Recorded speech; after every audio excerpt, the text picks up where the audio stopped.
Di balik senyum ada luka yang terpendam, tangan yang bekerja tapi suara hilang. Mereka kuat tapi sering lupakan. Langit biru tak selalu cerah, ada badai yang harus mereka tahan.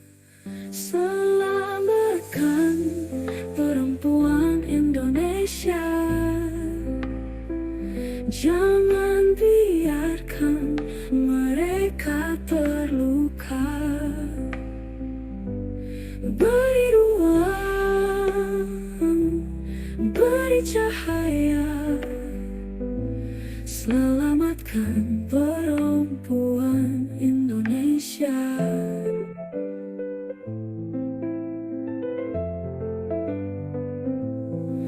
Ada cerita yang tak pernah terungkap, tertulis di mata yang penuh harap. Hidup ini milik mereka juga, badai takkan pernah jadi akhir. Ada mentari yang kan hadir.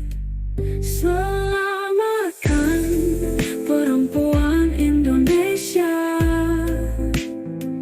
jangan biarkan mereka terluka. Beri ruang, beri cahaya, selamatkan perempuan Indonesia.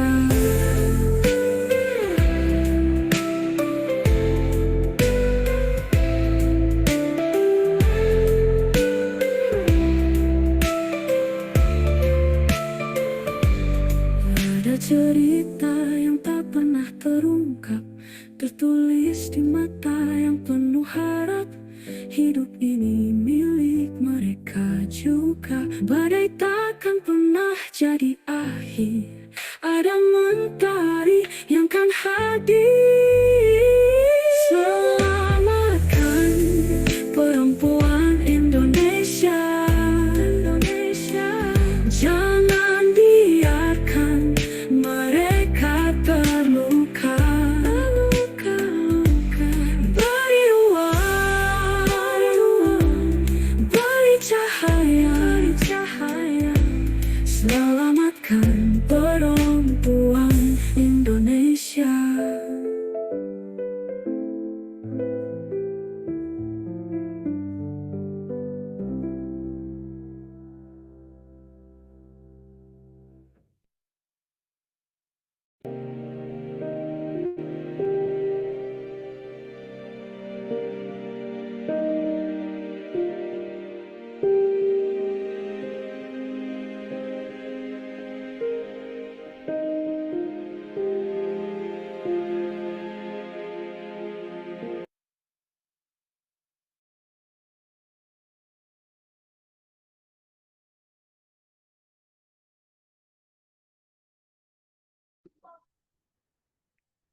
Assalamualaikum warahmatullahi wabarakatuh. Selamat malam dan salam sejahtera untuk kita semua. Yang terhormat kepada Ketua Umum Pengurus Pusat POGI, Profesor Dr. Budi Wiwiko, Spesialis Obstetrik Ginekologi, Subspesialisasi Fertilisasi, MPH, Fransdok, FICRM. Dan yang saya hormati narasumber Dr. Wahdi, Spesialis Obstetrik Ginekologi, Subspesialisasi Obgynsos, SH, MH, CH, CPP, dan penanggap Dr. Manuel Hutapea, Spesialis Obstetrik Ginekologi, Subspesialisasi Onkologi MH. Dan tidak lupa kepada moderator kita, Dr. Prita Mulyarini, Spesialis Obstetrik Ginekologi, Subspesialisasi Obgynsos, MH, MM, CMC, Visqua. Dan juga pada para peserta yang sudah hadir malam ini, kita bertemu lagi di POGI Innovation Meeting yang ke-8 ya Dokter Prita kali ini. Dan pertama-tama marilah kita panjatkan puji syukur kehadirat Allah Subhanahu wa taala karena atas rahmat dan karunia-Nya kita semua dapat berkumpul dalam keadaan sehat pada malam ini. Acara ini diselenggarakan oleh Pokja Inovasi Kesehatan Reproduksi PP POGI periode 2025-2006 sebagai wadah diskusi inovatif dalam mendukung percepatan eliminasi kanker serviks di Indonesia. Sebagaimana telah kita ketahui bahwa keberhasilan eliminasi kanker serviks tidak hanya bergantung pada intervensi klinis, screening, dan juga vaksinasi. Tetapi semua itu juga membutuhkan payung hukum, sinkronisasi regulasi, dan kebijakan yang kuat untuk menjamin implementasi di lapangan. Malam ini kita akan mendengarkan paparan dari para pakar, berdiskusi, dan merumuskan pemahaman bersama untuk memperkuat aspek legal dan tata kelola program eliminasi serviks di Indonesia. Tentunya acara POGI Innovation Meeting ini belum sah kalau kita belum mendengarkan sepatah dua patah kata dari Ketua Umum Pengurus Pusat POGI, Profesor Dr. Budi Wiwiko. Kepada Prof. Iko, waktu dan tempat dipersilahkan. Terima kasih, Dr. Ria. Assalamualaikum warahmatullahi wabarakatuh. Selamat malam, saya hormati Dr. Rita sebagai Ketua Pokja Inovasi Kesehatan Reproduksi POGI, serta kawan-kawan dari Pokja IKR. Kemudian para pembicara Dr. Wahdi dan juga Dr. Manuel Hutapea yang saya hormati dan banggakan. Alhamdulillah malam ini kita bertemu untuk acara POGI Innovation Meeting yang ke-8. Tentu kita sangat apresiasi apa yang dilakukan oleh teman-teman Pokja Inovasi Kesehatan Reproduksi, terutama terkait dengan kegiatan sprint, yaitu ada 4 hal yang ingin kita capai melalui sprint ini, yaitu rencanakan kehamilan, kawal kehamilan, tolong persalinan, dan cegah kanker serviks. Sehingga utamanya kita bisa mencegah menurunkan angka kematian ibu, angka kematian bayi, stunting, dan juga kanker serviks. 3 pilar utama dari kegiatan sprint ini, yang pertama adalah apa yang sudah kita lakukan selama ini, apa yang sudah dilakukan oleh PP POGI selama ini, terutama terkait dengan peningkatan kualitas SDM maupun fasilitas pelayanan kesehatan. Yang kedua adalah terkait dengan kegiatan program ya dari remaja sampai dengan menopause yang sudah kita susun bersama dalam dashboard sprint dan KPI sprint POGI, dan terakhir adalah public awareness, raising public awareness ini yang sangat penting karena target atau capaian dalam program kesehatan ibu dan anak akan sangat sulit dicapai kalau kita tidak berhasil menggerakkan masyarakat. Inilah saya kira target utama dari kegiatan sprint. Ya, kita harus bisa menggerakkan masyarakat secara keseluruhan ya, A, B, G, C, dan juga media, sehingga nantinya akan ya, bisa membantu mencapai target program kerja sprint kita. Minggu lalu kita baru bertemu dengan Kementerian P3A, Pemberdayaan dan Perlindungan Perempuan dan Anak, ya, dan beliau, Ibu Menteri, sejajarannya mendukung sekali kegiatan sprint ini, dan akan dimulai dengan kegiatan pertemuan dengan tokoh-tokoh lintas agama. Besok kita akan bertemu dengan tokoh-tokoh di 5 agama yang ada di Indonesia, dan akan kita mulai edukasi dari tokoh lintas agama ini, sehingga diharapkan para tokoh lintas agama ini akan bisa menggerakkan masyarakat dan juga akan mengadvokasi pemerintah. Ini yang sangat terkait malam ini. Temanya adalah kebijakan kekosongan kebijakan hukum dalam rangka eliminasi program kanker serviks. Ya, challenging sekali bagi kita karena setiap 25 menit ya perempuan Indonesia wafat karena kanker serviks. Dan itu kita tidak bisa berdiam diri karena capaian dari program pencegahan maupun vaksinasi kanker serviks masih sangat-sangat rendah, ya di bawah 15% di seluruh Indonesia. Oleh karena itu, forum ini salah satu langkah ya bagi POGI untuk mendiseminasikan apa yang kita lakukan di kalangan anggota POGI, terutama menguatkan tekad dan semangat kita menyatukan langkah, dan juga tentunya akan membantu advokasi kita kepada pemerintah, ya kepada masyarakat, maupun kepada pengusaha, korporat, dan terakhir kepada media. Saya kira demikian yang bisa saya sampaikan. Semoga malam ini kita mendapat pokok-pokok pikiran, pokok-pokok masukan yang sangat baik yang akan kita teruskan kepada pemerintah. Dan besok kita akan sampaikan, besok kita akan meeting jam 2 siang dengan seluruh ya, tokoh lintas 5 agama ya, 5 agama tokoh lintas agama. Kebetulan besok bertempatnya di kantornya PGI di Salemba bersama dengan Kementerian Perlindungan Pemberdayaan Perempuan Anak di Republik Indonesia, yang nantinya mudah-mudahan ini akan membantu jalannya program sprint POGI. Terima kasih kepada Dr. Prita yang terus semangat berinovasi beserta tim jajaran inovasi Pokja Inovasi Kesehatan Reproduksi, para pembicara, dan tentu moderator kita pada waktu ini Dr. Gria. Selamat berdiskusi, selamat malam. Assalamualaikum warahmatullahi wabarakatuh. Waalaikumsalam warahmatullahi wabarakatuh. Terima kasih kepada Prof. Iko untuk sambutannya yang selalu sangat inspiratif, dan tentunya semangat untuk kita semua untuk selalu berjuang di kesehatan reproduksi perempuan Indonesia. Tanpa berlama-lama, mari kita masuk ke acara inti daripada POGI Innovation Meeting kita malam ini, yang akan acaranya saya serahkan kepada Dr. Prita Mulyarini, spesialis obstetrik ginekologi, subspesialisasi Obgynsos, MH, MM, CMC, Visqua. Kepada Dr. Prita, saya undang masuk untuk ke rumah POGI, Dokter. Terima kasih, Dokter Tria. Assalamualaikum warahmatullahi wabarakatuh. Terima kasih, Prof. Iko, Profesor sekalian, dan dokter sekalian.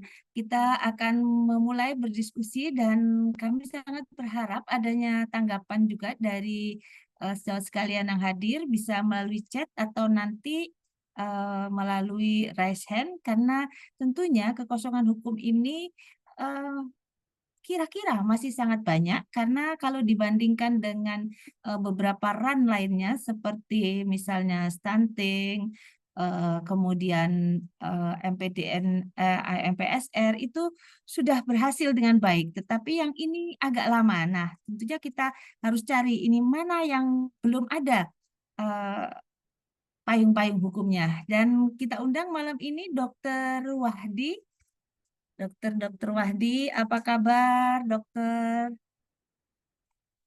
Assalamualaikum warahmatullahi wabarakatuh. Alhamdulillah kabar baik, Ibu Prita, moderator kita. Baik, dokter. Kami silakan, dok. Langsung ya. Iya, kita sudah penasaran ini, dok.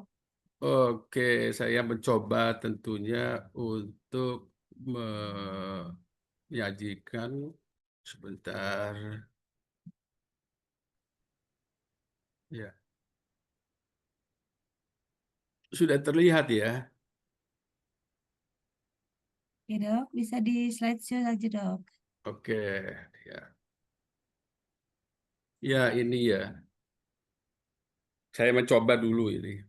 Ya, Bismillahirrahmanirrahim. Assalamualaikum warahmatullahi wabarakatuh. Waalaikumsalam warahmatullahi Yang wabarakatuh. saya hormati tentunya Ketua POGI yang selalu dengan kesibukannya hadir di kegiatan POGI Innovation Meeting. Ini yang ke-8. Terima kasih sekali lagi. Kemudian teman sejawat Dr. Manuel. Beliau adalah konsultan subspesialis urolog. Kemudian tentu juga Dr. Tria yang selalu mengantarkan kita untuk masuk ke rumah POGI ini. Langsung aja ya, saya coba untuk menyampaikan satu tentang payung hukum eliminasi kanker serviks di Indonesia. Jadi ini saya upayakan untuk membuat satu kajian saja, nanti kita bicarakan sampai bagaimana kita nanti membangun kolaborasinya tentunya. Ini visi kita. Saya selalu menyampaikan ini tidak akan sampai resiliensinya terbangun ketika sumber daya manusianya tidak baik.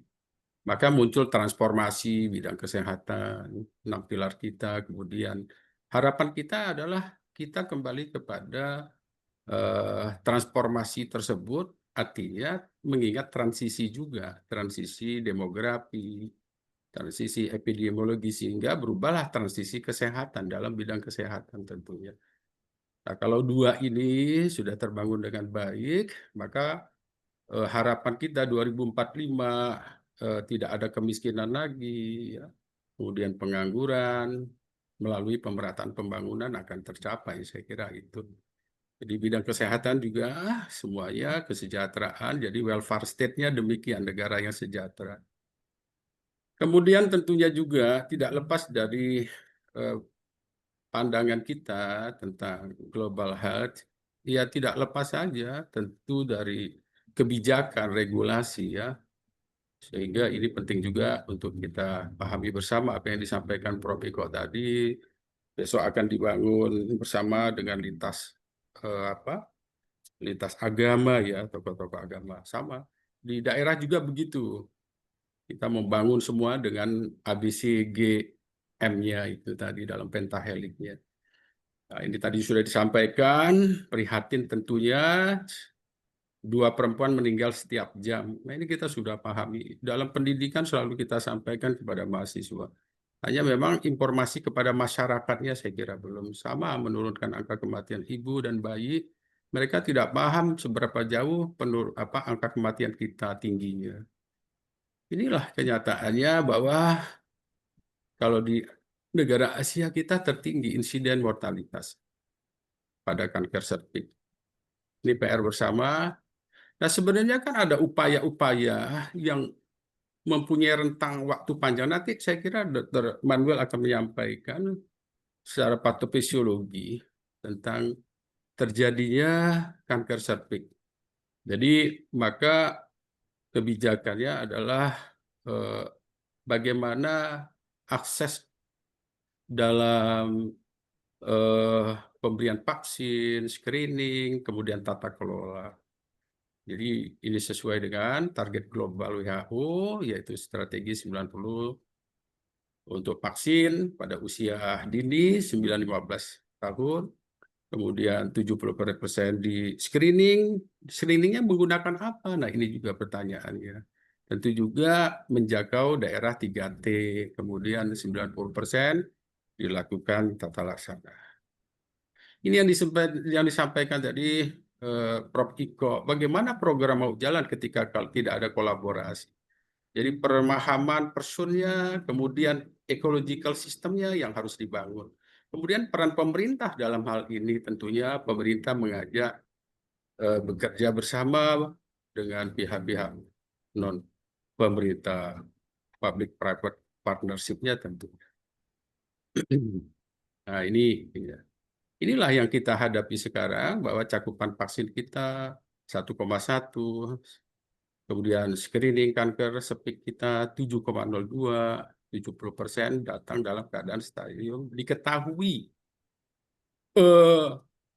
pada stadium yang lanjut.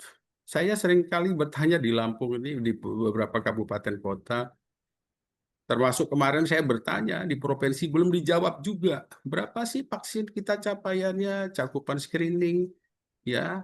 Apakah screeningnya sudah benar dengan payung hukum? Nah, itu kan yang sudah ditetapkan. Nah, ini juga jadi pembahasan kita bersama. Ini saya kira tadi tata kelola kita. Maka ini yang paling penting, kita membangun model kerjasama yang baik. Bagaimana dari kondisi yang tidak diketahui, masyarakat tidak tahu, para pelaksana petugas tidak tahu, karena nggak ada payung hukumnya yang jelas. Jadi isu-isu strategi kebijakan pemerintah dari pusat ke daerah tidak sinergi, ini yang terjadi. Maka dalam menyelamatkan perempuan Indonesia, saya kira pola ini yang harus dibangun. Bagaimana semua bersama-sama bertanggung jawab, termasuk juga kerjasama dengan internasional tentunya. Sehingga dibutuhkan kepala daerah juga memahami adanya kepemimpinan fasilitatif tadi. Nah, ini semua ada payung hukumnya sebenarnya. Kemudian desain kelembagaan ada payung hukumnya juga. Sehingga harapan kita vaksin screening tata laksana ini di 2030 ini tercapai betul. Ya, sampai 2120 nanti nggak ada lagi kanker rahim. Karena kita yakin ya secara patofisiologi memang bisa dicegah. Karena ini regulasinya ya, tujuannya tentunya menjamin program.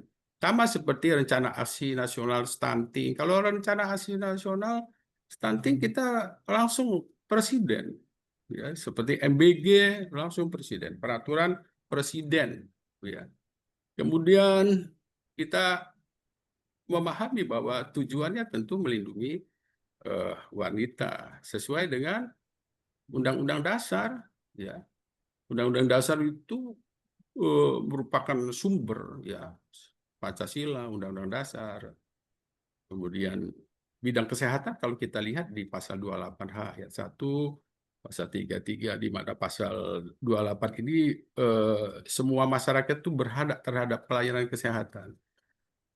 Kemudian pasal 33 pemerintah menyediakan Pak, memfasilitasinya. Ya, termasuk sumber daya manusia, aspaknya dan sebagainya. Ini Undang-Undang Nomor 36 ketika kita menyampaikan tentang Undang-Undang Kesehatan. Ya, pasal 4 setiap orang berhak atas kesehatan, pasal 5 ayat 1 setiap orang mempunyai hak yang sama dalam memperoleh akses atas sumber daya di bidang kesehatan. Pasal 14 ayat 1 pemerintah bertanggung jawab atas penyediaan pelayanan kesehatan.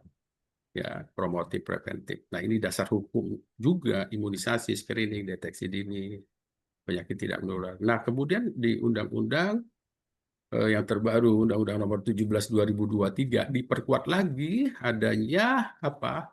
Imunisasi dasar. Setiap anak berhak memperoleh imunisasi. Ini ada program BIAS kita, yaitu tentang program imunisasi campak, rubella, difteri, tetanus, dan kanker serviks tentunya. Kemudian pemerintah pusat dan pemerintah daerah wajib menyediakan imunisasi dasar. Jadi pemerintah pusat itu sudah menyediakan. Ya, pemerintah daerah boleh menambah sesungguhnya dari APBD-nya. Bidang kesehatan sekarang tidak ada mandatory spending lagi.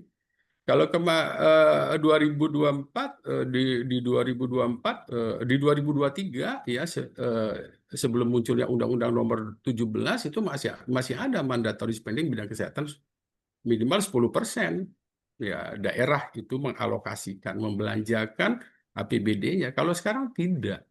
Jadi apalagi dengan penurunan ke depan APBD, ya kita khawatir tentunya akan terjadi juga kegiatan pelayanan dasar akan menurun. Nah, ini mudah-mudahan tidak terjadi. Kemudian pasal 38 ini wajib menyelenggarakan upaya kesehatan. Nah, ini memperkuat peran negara ya dari pusat ke daerah dalam pelayanan kespro dan pencegahan kanker cervix. Ini jelas sekali artinya. Kemudian kita lihat di Keputusan Menteri Kesehatan nomor HK 0107 ya 2023 tentang Rencana Aksi Nasional Eliminasi 2023-2030. Ya, ini menjadi dasar hukum yang resmi eliminasi kanker yang tentu juga menjabarkan target dari WHO 90, 70, 90 dengan menetapkan 4 pilar utama: layanan, edukasi, kemajuan digital, dan tata kelola. Ini juga berhubungan dengan SPBE, Sistem Pemerintah Berbasis Elektronik. Kemudian kerjasama lintas sektoral dan sebagainya. Kemudian ini dokumen ya, jelas bahwa 4 pilar tersebut ya, kemudian 10 area prioritas ya, termasuk kemitraan. Kemudian motivasi edukasi ya dan sebagainya. Itu sudah ada semua.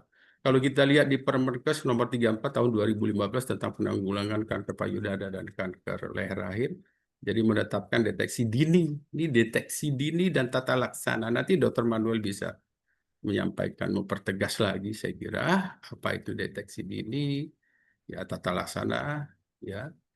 Kemudian ini pemerintah ya dan Pemda, pemerintah daerah. Kemudian pasal 4 ayat 1 deteksi dini melalui IFA, Pap smear. Tapi ini berubah ketika muncul Permenkes nomor 29 tahun 2017 ya, bahwa untuk screening berbasis HPV DNA dan co-testing do IFA. Nah, ini sudah digiatkan sudah lama saya kira. Kita mengenal dengan dokumentasi invisualisasi asam asetat dengan menggunakan kamera ponsel dan sebagainya ya. Kalau di Metro ini sudah dimulai sejak kira-kira 2014. Ini sudah dikerjakan. Kemudian rujukan tata laksananya ini juga. Nah, yang terbaru nanti Dr. Manuel bisa. Kalau kita mendapatkan misalnya HPV DNA-nya positif dengan testing. Ada juga yang saya dapatkan dilakukan DUIPA ya di daerah HPV-nya tidak. Malahan ini banyak sekali tidak terpakai ini. Prof. Iko, ini nggak banyak terpakai ini sebagai informasi. Ya, nah kita sudah mempunyai labkes daerah, labkes sudah dibangun ada kisaran 200 berapa itu daerah dari 514 kabupaten kota. Ini artinya sumber daya manusia. Ini struktur ya.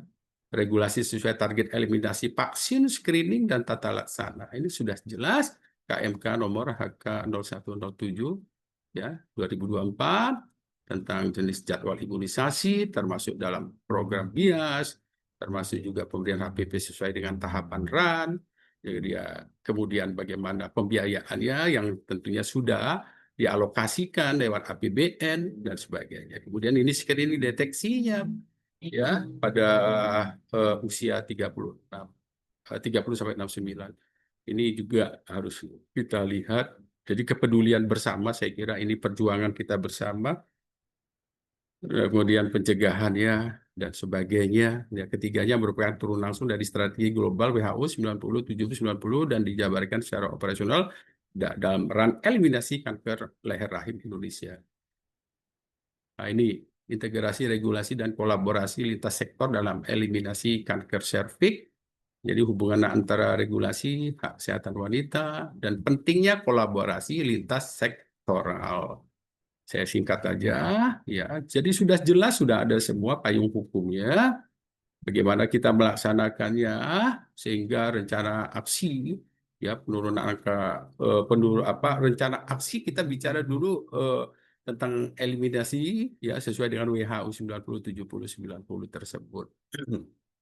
Kemudian 6 strategi utama akan memasuki 2024, yaitu pencegahan dan promosi kesehatan, vaksin, edukasi gaya hidup, pengendalian faktor risiko, kemudian deteksi dini dan screening, perluasan screening kanker serviks, payudara, kolorektal dan paru, pemerhatian teknologi seperti HPV, subkulit dan telemedicine.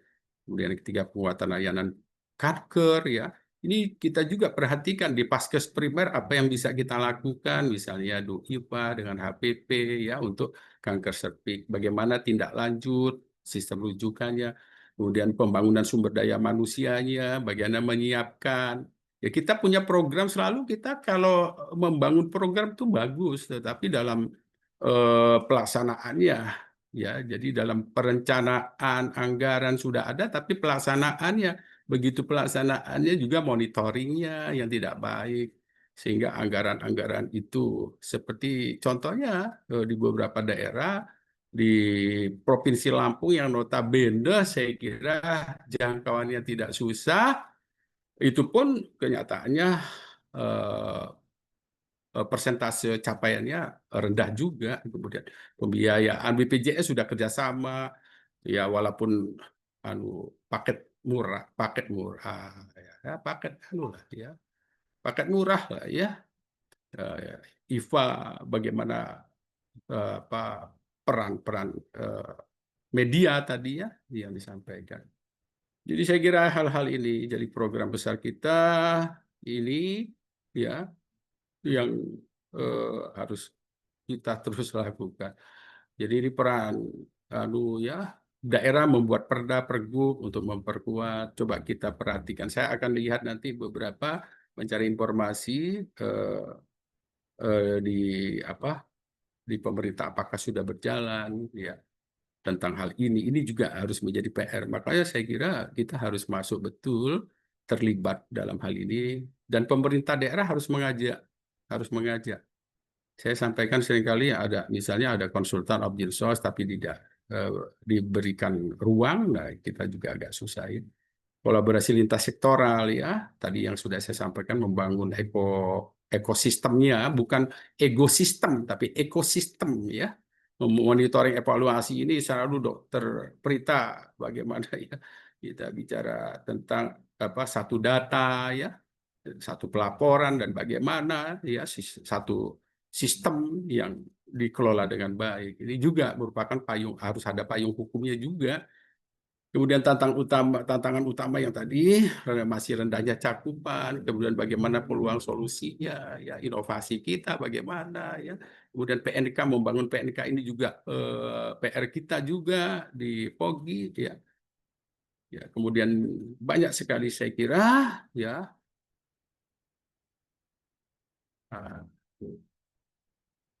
Oke. Kolaborasi. Nah, terakhir saya hanya menyampaikan ini saja, desain ini.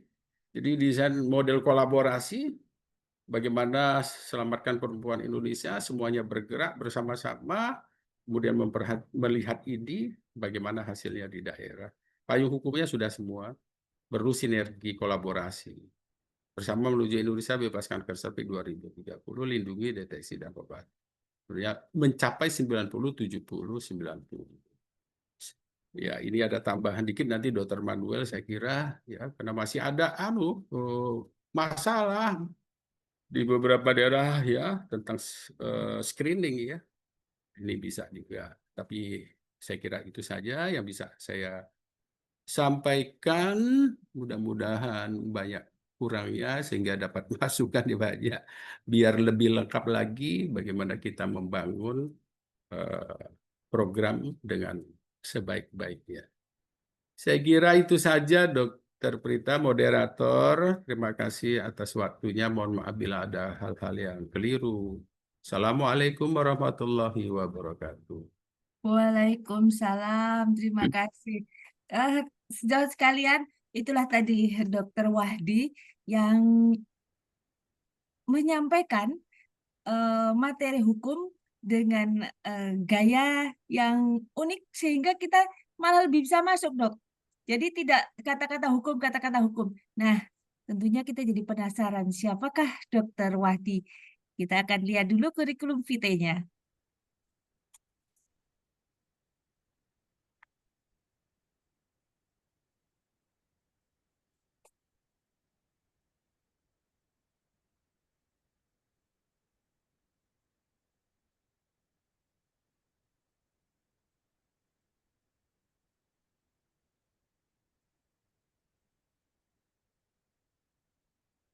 kurikulum vitae Dr. Wahdi hilang. Nanti bergandeng dengan Dr. Manuel. Dokter sekalian, di chat sudah ada flyer tentang acara yang akan diselenggarakan tentang pelatihan eliminasi kanker serviks, sebuah model holistik kolaboratif bagi rumah sakit berbasis patient centered care. Kami mengundang dokter sekalian untuk hadir di acara tersebut melalui online. Silakan kurikulum Dokter Wahdi dan Dokter Manuel IT.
Suara aja Dokter Prita. Siap, Unmute. dokter. Terima kasih, dokter. Jadi kita bisa menikmati bagaimana belajar tentang payung hukum secara lebih terintegrasi dan lebih membumi. Ya. Baik, dokter, kita akan mengundang Dokter Manuel. Selamat malam, Dokter Manuel. Apa kabar, dok? Ya, selamat malam, Dokter Pica, kabar baik. Dokter, Selamat malam semuanya. Ya, melihat tadi itu, dok, payung hukumnya sedemikian banyak ya, dok ya. Kira-kira gimana nih, dok, menurut dokter yang berkecimpung banget di bidang kanker serviks ini? Monggo, dokter, baik. diskusi dengan Dokter Wahdi. Ya, terima kasih, Dokter Prita. Selamat malam, yang saya hormati Ketua POGI, Profesor Iko, Dokter Wahdi. Rupanya ini sangat sangat terhormat. Saya bisa kenalan sama tokoh-tokoh yang sangat hebat di kalangan Opsin. Ya, Pak Wahdi, rupanya wali kota saya lihat tadi ya, wali kota Lampung. Dokter Prita juga yang sudah malang melintang di bagian Opsin Sosial Hukum ya. Saya mau kasih satu kata menanggapi pertama tentang apa yang dipaparkan Dr. Wahdi. Saya teringat, saya pernah baca seorang filsuf di abad 18-19 ya. René Descartes itu mengatakan harus ada omnibus dubitandum ya. Omnibus dubitandum itu adalah segala sesuatunya itu harus diragukan ya. Suara saya kedengaran? Halo? Dengar, dok.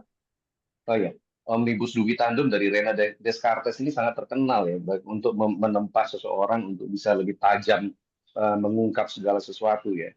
Filosofi ini saya selalu pakai juga dalam kehidupan sehari-hari, bahkan dalam pekerjaan saya ya.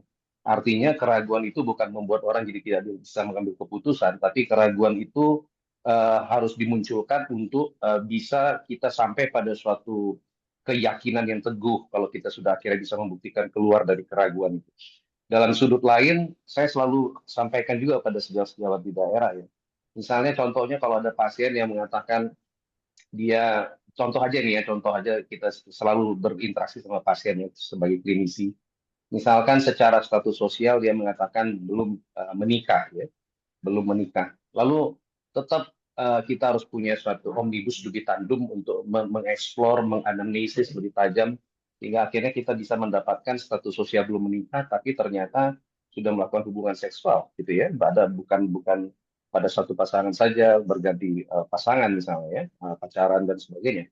Nah, hal ini akan membuat kita lebih tajam untuk bisa memaknai bahwa penanganan atau sebutlah di pilar pertama kita bicara mengenai upaya promosi preventif untuk yang preventif primernya adalah vaksinasi.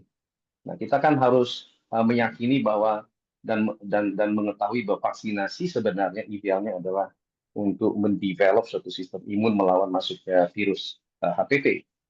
Nah, jadi kalau kita menganggap bahwa naif atau seorang wanita yang near sexual activity belum pernah begitu ya, kita anggap kecil sekali kemungkinan terpapar dengan virus HPV, lalu kita vaksin ternyata dia sudah terpapar dengan virus HPV, dan itu menjadi kita tidak aware atau kita melupakan omnibus studi tandem tadi, sehingga kita kecolongan juga gitu ya. Artinya dia kita vaksin dengan vaksin tetapi ternyata sudah terinfeksi gitu ya.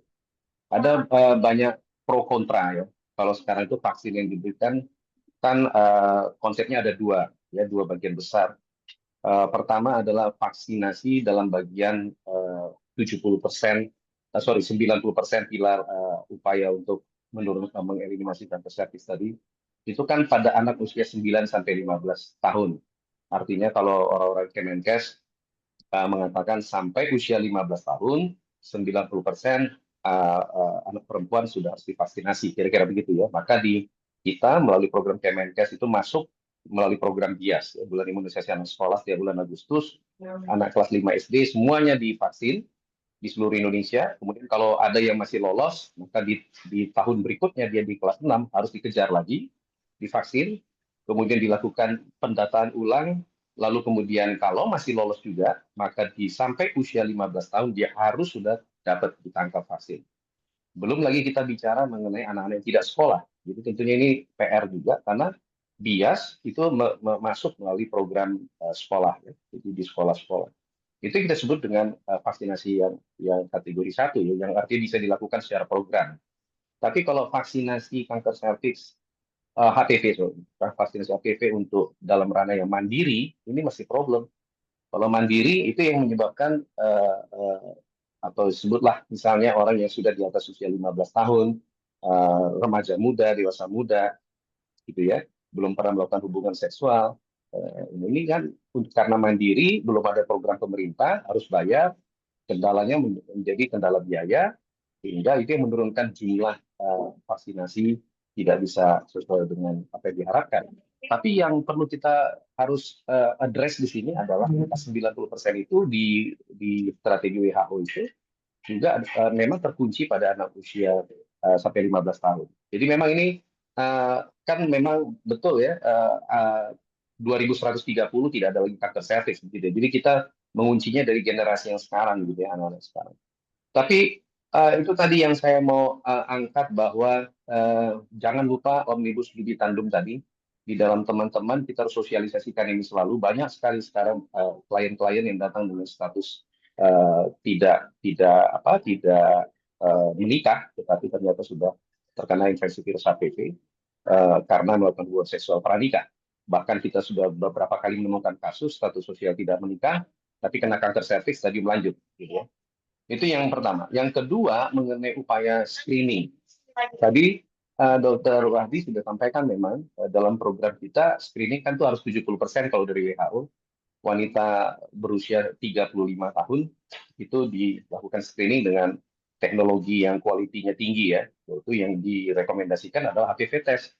Itu sebabnya tadi di dalam dasar hukumnya juga bergeser, yang tadinya Fakmir itu sudah sekarang tidak direkomendasikan, semua sekarang bergeser kepada tes HPV, dan puji Tuhan ternyata pemerintah mengakomodir ini dan kemudian membuat suatu terobosan mendanai ya pendistribusian HPV test kit ke seluruh Indonesia.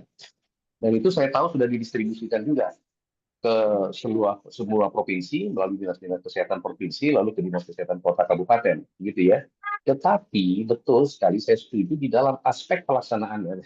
Tadi saya mengutip bahasanya Pak Dr. Wahdi, program perencanaan very good, tapi dalam aspek tatanan praktis, dalam pelaksanaan itu memang masih tersendat-sendat.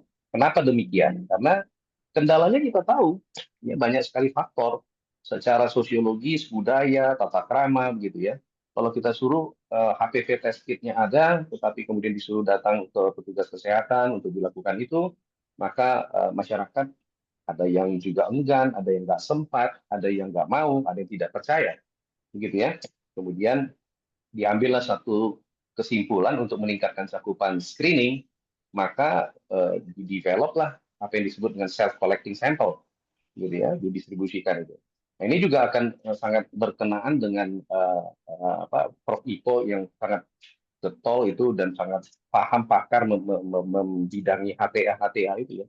Apakah self-collecting sample itu akurasinya sama? Bahkan kemarin dikembangkan juga ada yang namanya urine test ya, urine HPV test. Apakah memang sama, apa tidak, gitu ya. Tapi artinya silakanlah semua daya yang dilakukan. Tujuannya adalah untuk mendapatkan melakukan screening dengan coverage yang sampai 70% tadi ya, begitu ya. Kira-kira tujuannya kira-kira sama. Supaya apa? Supaya kita mendapatkan populasi kelompok wanita yang bisa kita hindarkan dari kanker serviks karena terdeteksi awal gitu ya. Nah, begitu. Jadi kalau secara natural history perjalanan penyakit Dr. Wahdi ya kita sama-sama tahu memang lama ya, dari mulai infeksi HPV dari normal terinfeksi HPV kemudian menjadi persisten dan teori mengatakan mesti lebih dari 2 tahun gitu ya baru kemudian infeksi persisten HPV 2 tahun di epithelial serviks itu bisa mengakibatkan perubahan darah kanker begitu ya melalui tahapan prakanker terlebih dahulu. Lama sekali, 5-20 tahun. Ini range-nya Windows-nya sangat luas ya. 5 tahun ada case report mengatakan ada, bahkan ada yang pernah menulis ada ketemunya 3,5 tahun gitu. Tapi kalau kita rata-ratakan 10 tahun. Nah, oleh karenanya kita punya waktu yang sangat panjang sekali ketika kita bisa mendapatkan screening yang baik. Tapi saya mau pada malam ini kesempatan ini sangat baik sekali. Saya mau sampaikan juga kepada semua kita bahwa sekarang itu kan tidak semuanya juga HPV associated ya kanker serviks. Kita tahu ada HPV independent dan belakangan ini makin sering kita jumpai kasusnya. Apalagi kalau misalnya PA-nya itu adalah golongan adenokarsinoma gitu. Jadi semakin banyak kalau kanker serviks yang adenokarsinoma itu 30% sampai 35% ternyata non HPV related gitu ya.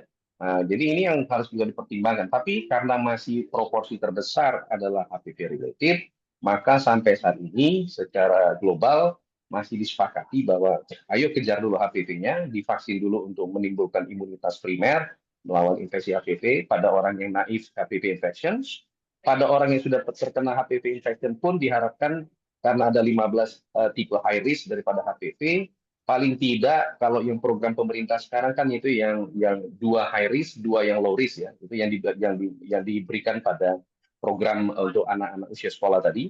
Dan kemudian kalau yang mandiri orang bisa mengakses kalau dia affordable, punya finansial yang cukup, bisa mengakses yang non-avalen gitu ya, 9 type dengan 7 type yang high risk, 2 type yang low risk. Tetap aja kan masih belum semua tercover. Oleh karenanya makanya kita selalu pula harus membuat suatu kampanye ya. Saran saya sih kampanye yang begitu manis, begitu baik, begitu menarik untuk mengatakan bahwa tes HPV ini kalaupun sudah dilakukan bukan berarti Anda terhindar 100% dari kanker serviks begitu. Nah, sehingga harus tetap melakukan screening juga ketika dia sudah melakukan hubungan seksual atau seksual aktif. Untuk sementara itu dulu barangkali ya Dr. Prita supaya kita memancing banyak diskusi dari peserta dulu. Terima kasih, selamat malam. Terima kasih dokter.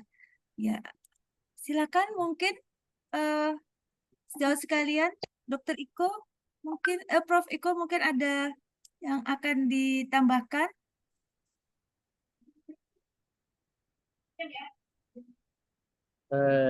Ya, terima kasih Dr. Prita, Dr. Wahdi dan Dr. Manuel. Saya kira POGI sangat concern dengan bagaimana kita meningkatkan cakupan early detection cakupan early detection dan prevention. Bagaimana itu yang harus kita putar, cari berbagai langkah. Ya, raising awareness itu sudah pasti. Kita menggerakkan, berkolaborasi dengan berbagai tokoh. Ya, salah satunya dengan kegiatan gerakan sprint ini, ya kita dengan Kementerian P3A, tokoh lintas agama, dan saya yakin sih insya Allah tokoh lintas agama itu mudah-mudahan cukup ampuh ya. Kalau sampai pemuka agama sudah menyampaikan, harusnya akan diikuti ke bawahnya.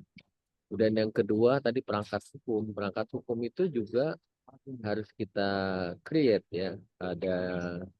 Ada reward and punishment begitu ya. Bagaimana mungkin ini nanti bisa dikaitkan misalkan ya bahwa cakupan atau HPV DNA itu dikaitkan dengan perpanjangan BPJS misalkan.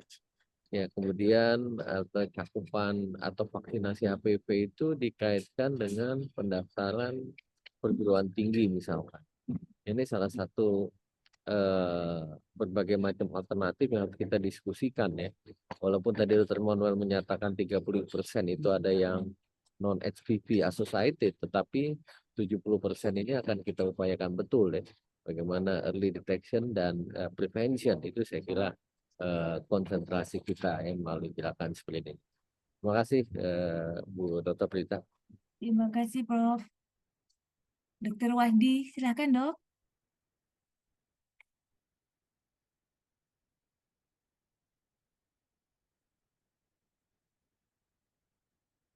Ya, terima kasih. Senang sekali rasanya hadir bersama kita bicara tentang masalah program. Pertama kali tentu hukum itu kita lihat dari filosofinya. Makanya tadi disampaikan the omnibus dubi tandum itu sesungguhnya sama dengan innal insana khuliqa halu'ah namanya. Manusia itu kan sesungguhnya penuh dengan keraguan. Jadi kita masuk dalam filosofinya, maka kita etika hukum. Kemudian hukum yang mengikat, yang harus dilaksanakan. Maka kalau kita berbicara, hukum yang tertinggi di negara ini adalah Pancasila. Sumber dari segala sumber hukum diturunkan, kemudian dalam pembukaan Undang-Undang Dasar, itu membangun pemerintahan yang mensejahterakan. Bangunannya tentu turunannya dalam undang-undang, peraturan pemerintah. Nah, kalau kita lihat, saya kira sudah kuat ya dengan adanya KMK nomor 01 2024 tentang early deteksi ya, kemudian pemberian screening, vaksin dan tata laksana.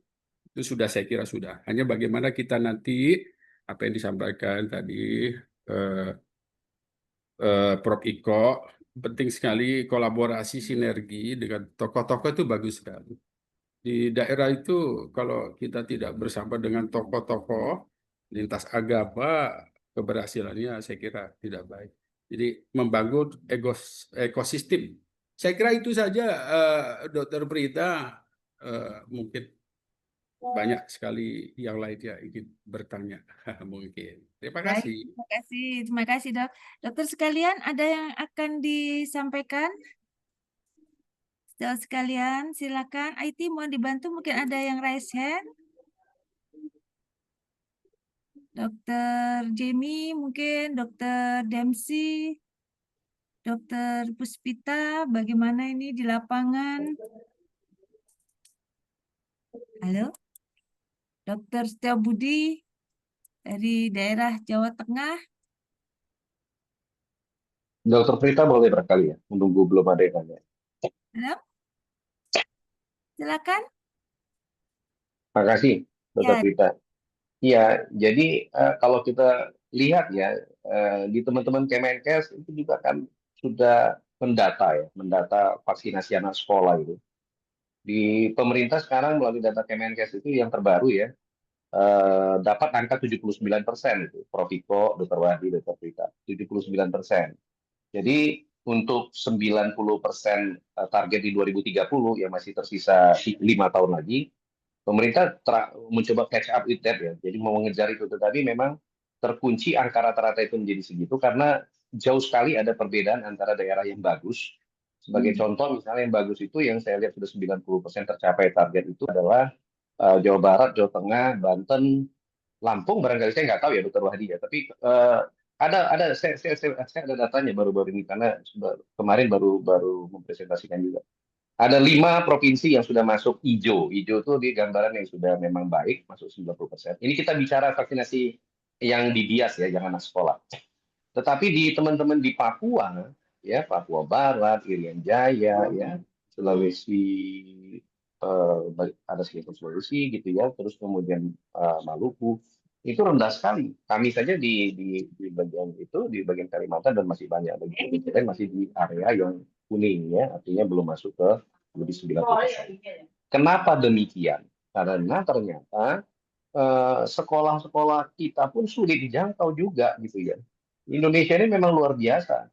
Jadi memang payung hukum sudah ada, keputusan Menteri Kesehatan sudah ada, ya artinya kalau tadi Prof. Iko sempat sampaikan ada reward and punishment. Nah ini yang harus kemudian sering disounding ya, disounding.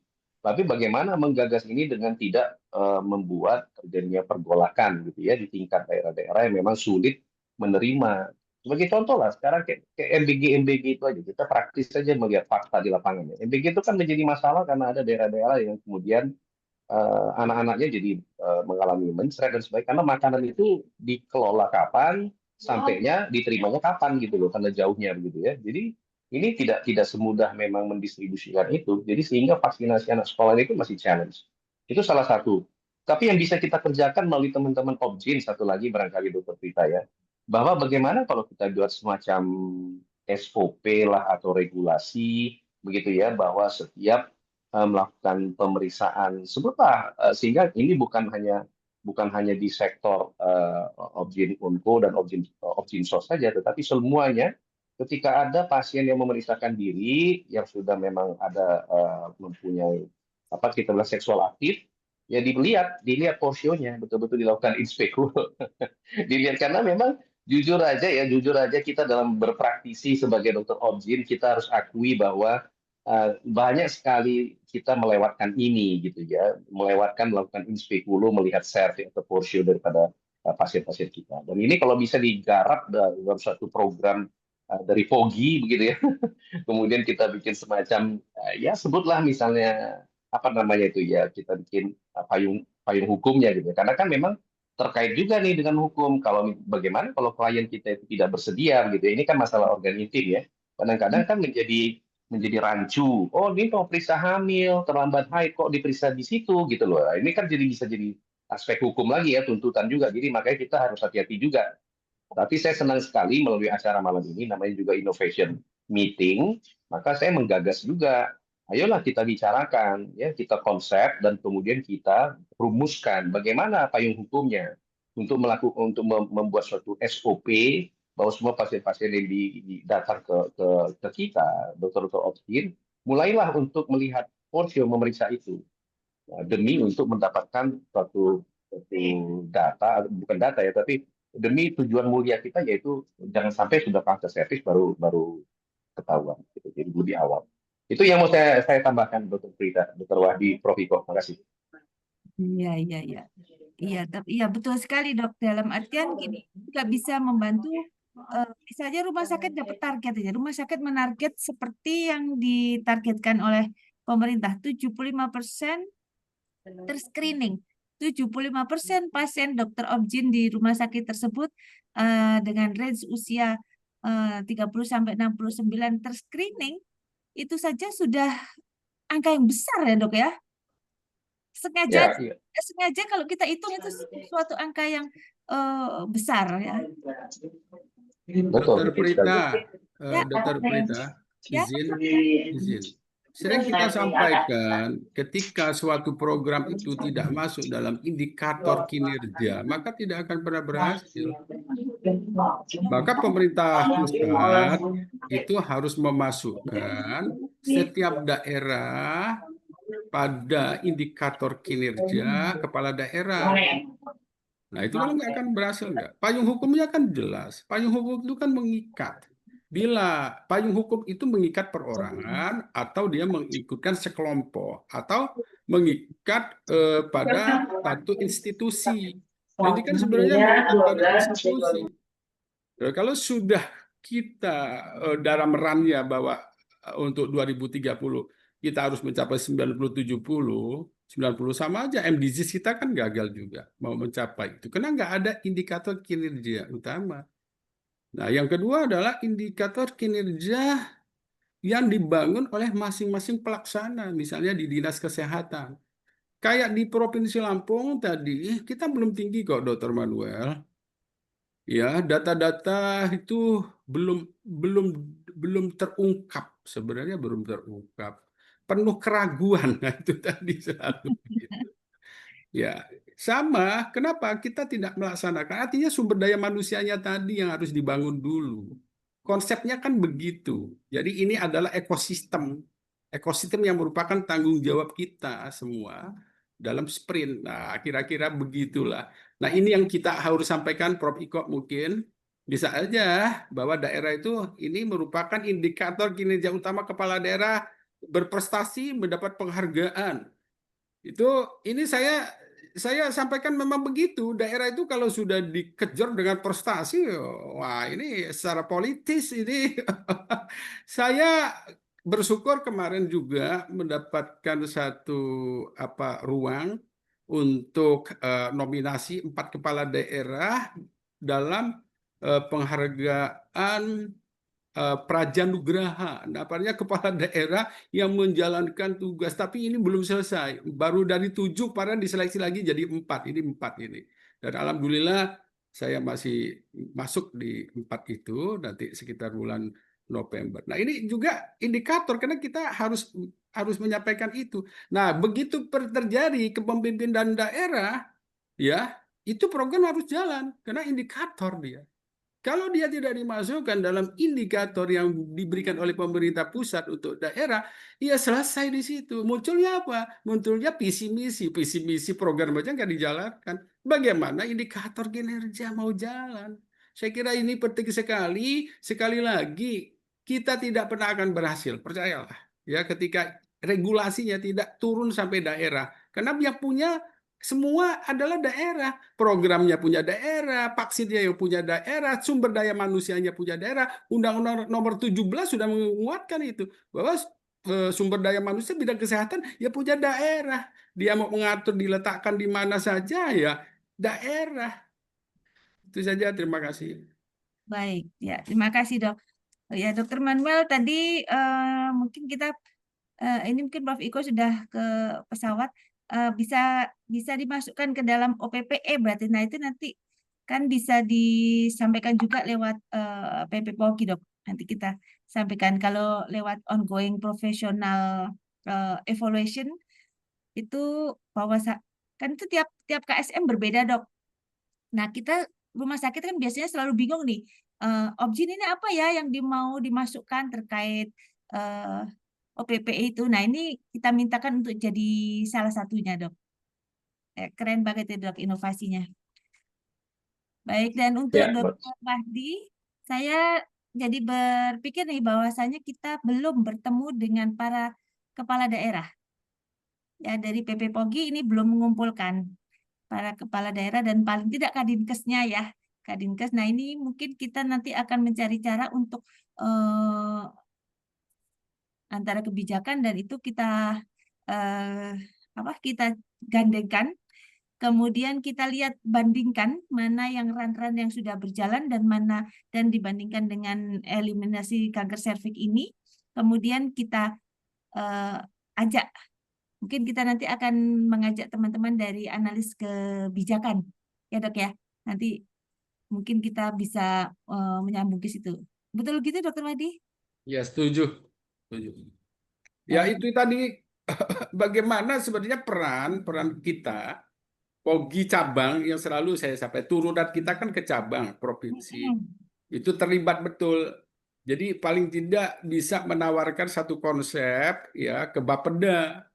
Nah itu biasanya kan ada pembahasan dalam musrenbang Bagaimana di musrenbang itu Pogi itu harus ikut masuk juga, ID misalnya Pogi, IBI, ya PPNI, biar suaranya itu muncul dalam program sprint tadi. Jadi konteksnya kan begitu. Jadi penurunan angka kematian ibu, bayi, stunting, ya ditambah eliminasi 90, 70, 90, 2030. Baik, Dokter Musrenbang. Oke, Dokter. Baik. Musrenbang itu musyawarah perencanaan pembangunan itu diikut Itu tiap sertakan apa, Dok? Tiap bulan tiap apa? tahun waktu mau penyusunan perencanaan pembangunan. Trimester Dia dilakukan mulai di bulan Januari sampai Februari, kemudian musrenbang tingkat kelurahan desa, kemudian masuk ke kecamatan itu harus selesai Februari. Kemudian dia masuk di tingkat kabupaten kota itu di bulan Maret, tingkat provinsi harus masuk di bulan Mei. Sehingga perencanaan provinsi itu sudah selesai di bulan Juni, sinerginya muncul gitu loh, sinergi dari daerah tingkat 2 sebagai daerah otonomi itu kan daerah tingkat 2-nya, ya pelaksananya. Kalau provinsi itu kan mewakili pusat, tapi dia punya peran yang kuat, saya kira begitu dalam hal kebijakan pusat. Baik, Dokter. Baik, Dokter.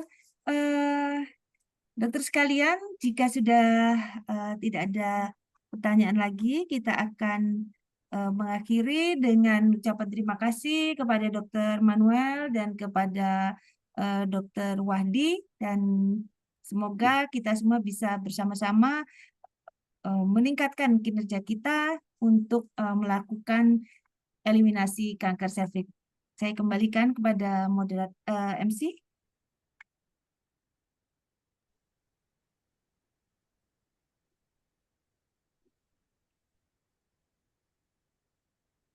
Baik, sambil menunggu MC, mari kita melihat dulu acara eliminasi kanker serviks yang akan diadakan pada tanggal 19 sampai 20 Desember. Dan saya rasa ini adalah sebuah acara yang mungkin akan dapat membantu kita semua untuk lebih baik dalam melaksanakan upaya eliminasi kanker serviks. Silakan, IT.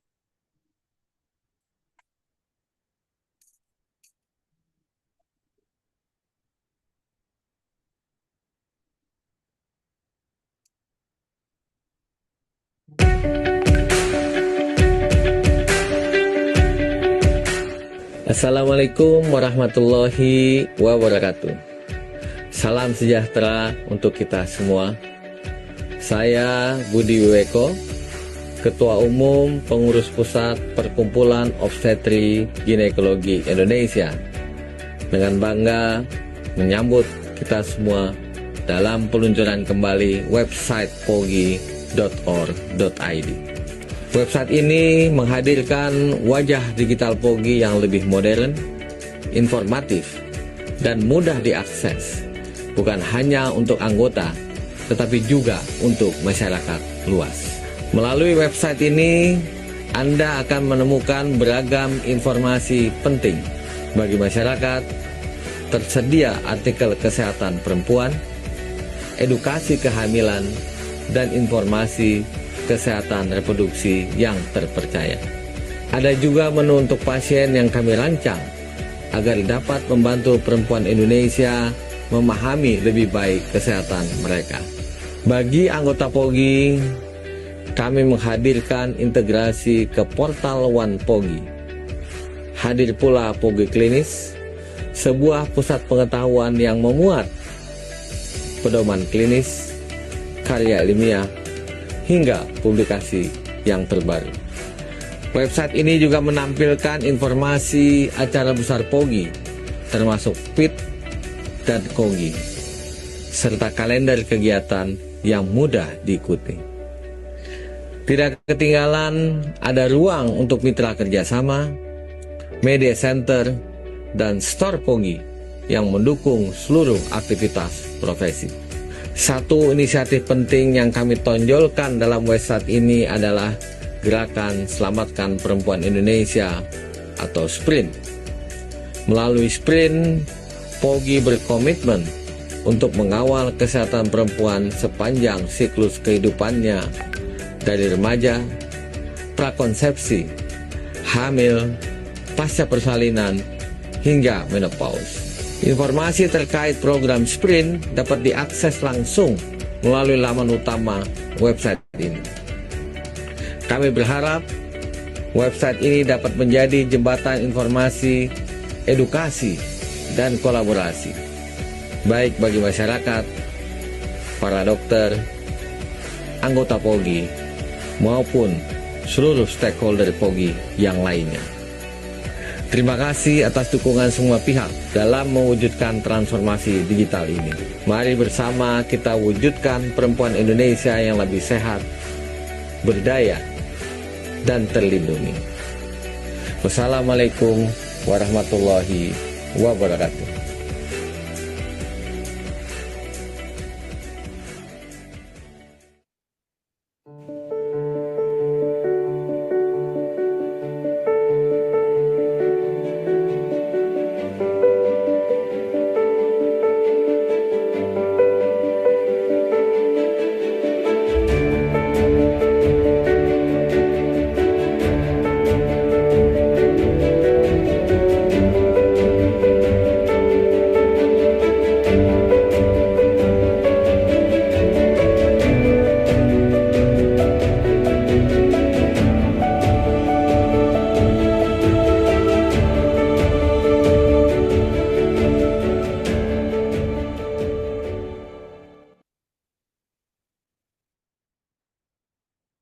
Terima kasih kepada narasumber, moderator, dan seluruh peserta atas partisipasinya malam hari ini.